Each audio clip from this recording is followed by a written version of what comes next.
Pemirsa, kasus tindak pidana, pencucian dan penggelapan uang yang diduga telah dilakukan pemilik dan pimpinan Koperasi Simpan Pinjam atau KSP Indosuria menarik perhatian masyarakat luas. Kasus tersebut mengemuka setelah pada 24 Januari 2023 lalu, Mahkamah Agung memvonis bebas pemilik dan pengurus Indosuria.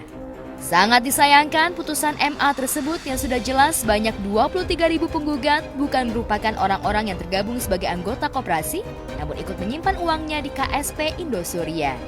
Dengan demikian bisa dipastikan jumlah nasabah yang ikut menanamkan uangnya di perusahaan itu lebih banyak lagi dari angka 23.000. Total kerugian mencapai 106 triliun yang telah menggugat perusahaan investasi itu. Dari sekian banyak masyarakat yang menjadi korban investasi bodong tersebut, model Patricia Go merupakan salah satu korban investasi bodong Indosuria yang mengatasnamakan Koperasi Simpan Pinjam.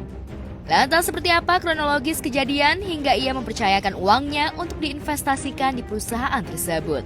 Tak ayal, keputusan Mahkamah Agung yang membebaskan bos dan para petinggi KSP Indosuria membuat Patricia dan nasabah lainnya geram dan marah. Yes, betul. Aku salah satu korban dari investasi bodong Koperasi Indosuria. Awal mulanya tuh awal mulanya jadi gini ceritanya. Aku kan selalu taruh uang aku percayakan kepada mama. Jadi sebenarnya aku juga kurang tahu menahu bahwa mama itu menaruh uangnya di Indosuria. Kenapa mama taruh uangnya di Koperasi Indosuria? Karena banyak teman-temannya yang sukses menaruh uangnya juga di situ. Toh juga memang kan Koperasi Simpan Pinjam Indosuria ini sudah ada selama hampir 20 tahun gitu. Jadi mama ya percaya aja karena teman-temannya pada taruh di situ gitu loh. Dan as you guys know juga kalau misalnya kalian jalan di Sudirman itu ada gedungnya tinggi-tinggi ya kan, dan bukan hanya Koperasi Simpan Pinjam Indosuria tapi kan banyak Indosuria yang lain gitu. Jadi kan kita berpikirannya oh ini kan satu company ya bagus lah gitu.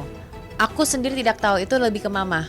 Tapi kan itu uang aku, mama yang menginvestasikan uang itu. Tapi mama tuh cuma bilang ini deposito. Jadi mereka tuh selalu bilangnya tuh Koperasi Simpan Pinjam Indosuria ini seperti bank, deposito gitu. Jadi mama, papa dan aku taunya adalah deposito gitu. Menurut artis yang berprofesi sebagai model itu, ketertarikan dirinya untuk menanamkan uangnya di Koperasi Simpan Pinjam itu tidak terlepas dari keberadaan perusahaan tersebut yang telah berdiri sejak 20 tahun lalu itu. Jauh sebelum kasus penipuan dan penggelapan uang itu mencuat, ia sebenarnya sudah mengetahui sejak Februari 2020 lalu desas-desus praktek tidak wajar yang dilakukan perusahaan itu. Namun karena fokus pada kerja, ia tidak mengikuti pemberitaan yang ada, hingga akhirnya ia menjadi salah satu korban penipuan investasi bodong hingga mengalami kerugian 2 miliar lebih.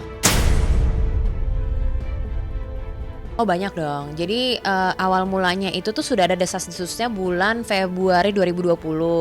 Cuman aku nggak mengikuti sekali karena aku juga fokus kerja sampai Maret 2022 di mana pada saat aku tahu itu tuh sekitar Februari 2020, tapi aku nggak ikutin banget karena full kerja banget kan. Jadi aku harus konsen kerja sampai tanggal around 22 Maret 2020 di saat kita lockdown.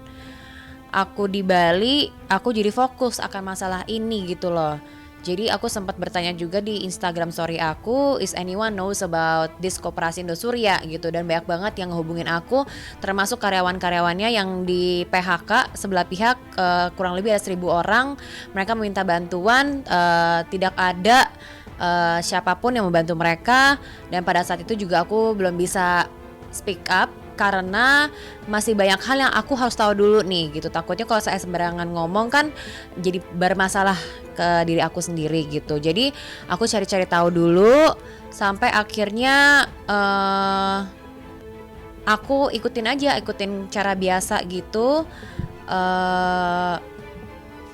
Dan ketemulah banyak banget ternyata korban-korbannya, dan total korbannya itu yang setahu aku pada saat itu 4.000 orang, tapi ternyata kan sekarang ada 6.000 orang gitu.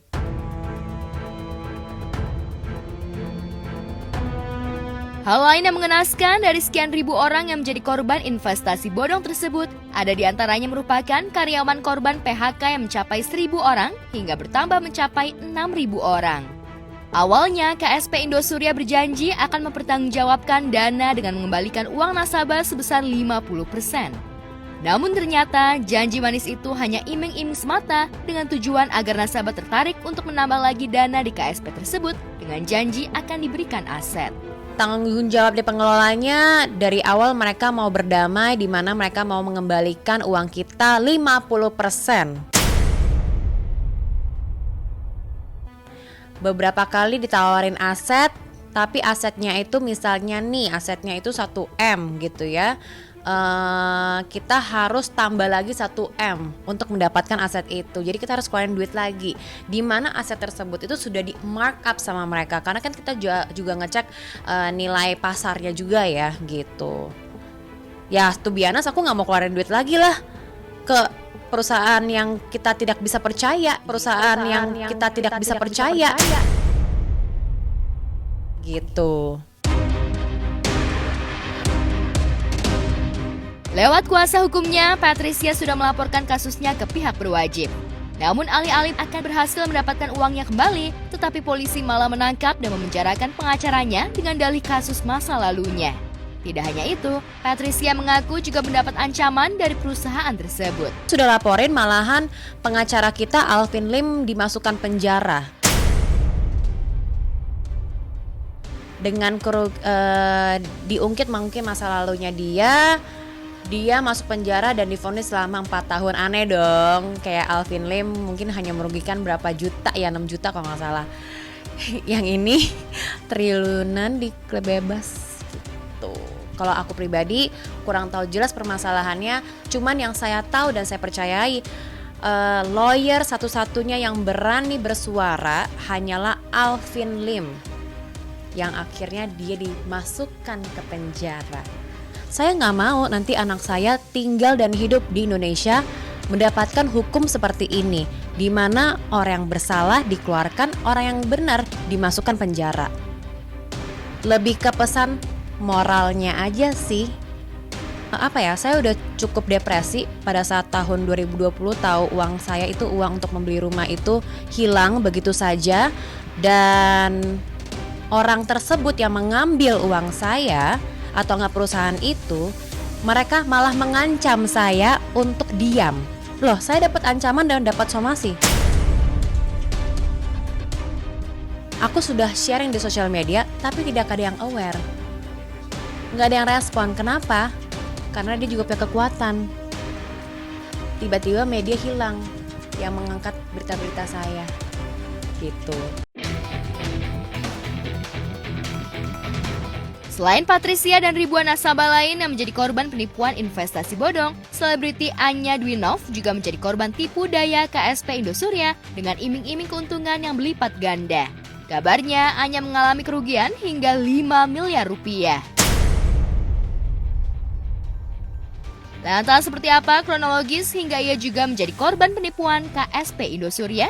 Awalnya sih tidak bisa disebut penipuan ya, karena awalnya aku bergabung ke sana itu kan setelah mendengar banyak orang ngomong Indosuria. Terus beberapa teman-teman juga udah bilang benefit yang mereka dapatkan dengan menjadi nasabah Indosuria. Aku tuh sempat ngerasa kayak, aduh ini perusahaan apa sih Indosuria, dan gak pernah aware sebelumnya. Sampainya ini perusahaan bonafit. Bayangin udah ada dari tahun 80-an. Waktu itu kan aku tahun 2000-an kan. Jadi, aman dong ya, udah dari tahun 80-an bisa bertahan sampai dengan puluhan tahun seperti ini, harusnya sih oke lah ya, stabil. Terus coba aja lo jalan kemana, lo akan lihat tuh banyak gedung-gedungnya tuh, lambangnya tuh Indosuria warna merah. Nah, nggak mungkin nggak percaya. Dan aku bertahan tuh udah tahunan di sana, kurang lebih 2 tahunan, sampai akhirnya terjadilah musibah. Ya bolehlah aku sebut kata musibah lah saat ini. Musibah yang aku alami ini, dimana dana aku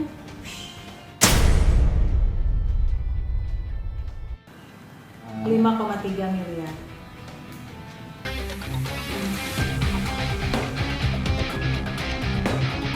Bukan kali ini saja selebriti ikut menjadi korban penipuan investasi bodong yang menjanjikan keuntungan besar dalam waktu singkat.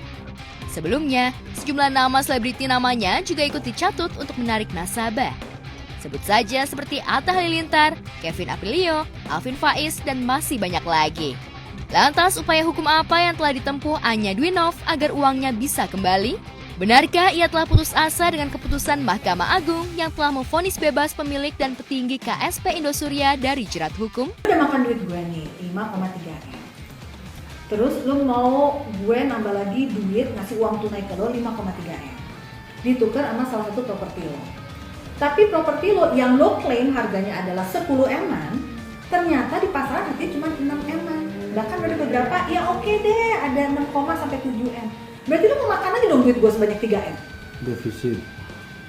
Lah, ngapain?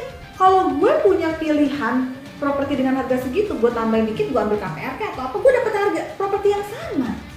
Nah ngapain gue ngasih duit ke lu yang udah makan duit gue 5,3 M dengan tambahan duit lagi untuk properti yang nilainya gak segitu, lu kali ya? Kalau aku sih jujur sampai detik ini, apalagi saat mengetahui dia divonis bebas, tidak ada unsur pidana dari tingkah lakunya dia, my God, yang sebelumnya aku tidur bantal udah di atas kepala, mikirin gimana kelangsungan gue ke depannya, oke, di lain pihak gue sakit hati, tapi di satu sisi gue juga memikirkan bagaimana membangun hidup gue kembali dengan simpanan gue yang udah diambil orang.